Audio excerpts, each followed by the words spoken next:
السلام عليكم. الا كنتي كتقلبي على احسن بسبوسات الشوكولا بحجم عائلي وبمكونات بسيطه، اليوم غنقدم لك وصفه اقتصاديه غير بجوج بيضات فقط.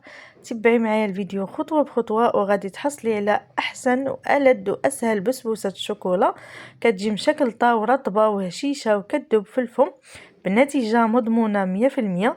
شوفوا تبارك الله كيفاش كتجي رطبه. غادي ندوقها معكم وغادي نوريكم الشكل ديالها كيفاش كيجي من الداخل. جات الصراحه رطبه ومسقيه كيف ما كتشوفوا. شوفوا تبارك الله رطبه بزاف ومسقيه مشكلطه كتحمق وبنينه.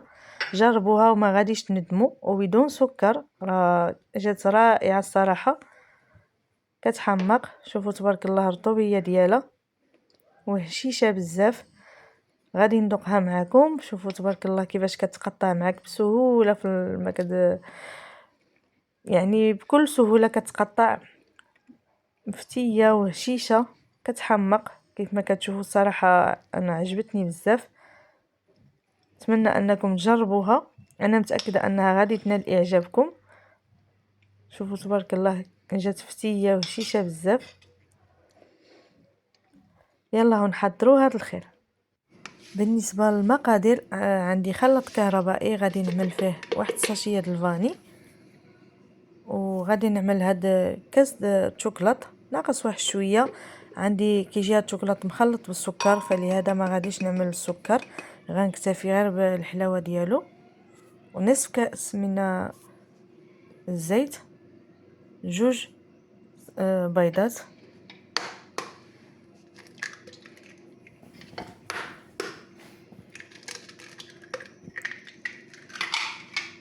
وغادي نزيد كاس د الحليب يكون دافي واحد شويه،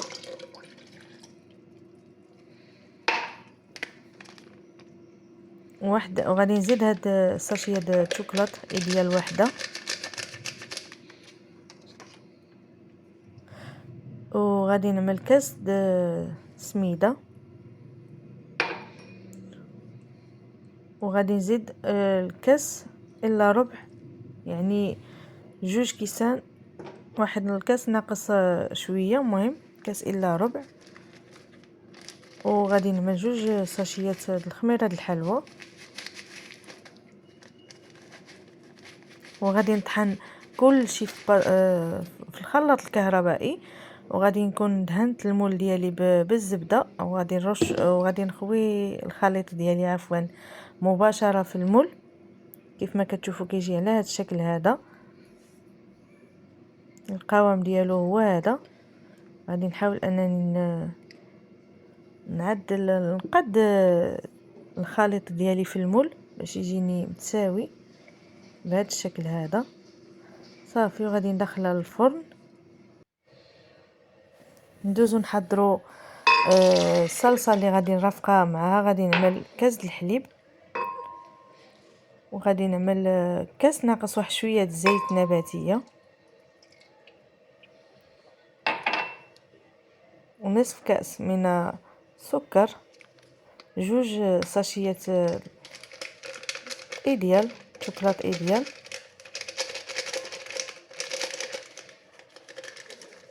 وغادي نطحن كل شيء في الخلاط الكهربائي. غنطحنوه مزيان وغنخليه على جنب. وهنايا بعد ما طابت لي البسبوسه ديالي غنقطعها كيف ما كتشوفوا بحال هذا الشكل هذا. عاد غادي نخوي عليه هذيك لاصوص اللي حضرت كيف ما كتشوفوا، قطعها مربعات. صراحه جات فتيه بزاف ورطبه رطبه رطبه كتحمق. جربوها، انا متاكده انها غادي تعجبكم وغترجع المعتمده عندكم. صافي دابا غادي نخوي عليه هذيك الصلصه اللي طحنت. المهم راه كتجي مسقيه بزاف. ما بغيتش نزيد انا طبقه شوكولاط من فوق منها، ممكن تعملوا طبقه اخرى د شوكولاط فوق منها اسود. انا اكتفيت غير بهاد الصلصه هذه فقط، جات من شكل غزاله.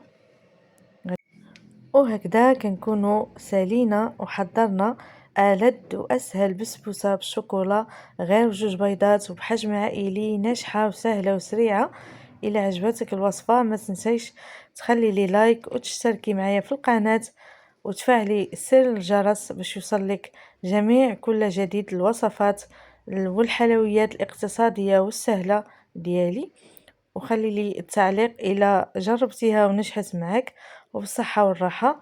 استنوني إن شاء الله في فيديو جديد مع شهيوة جديدة. بسلامة، فرجة ممتعة.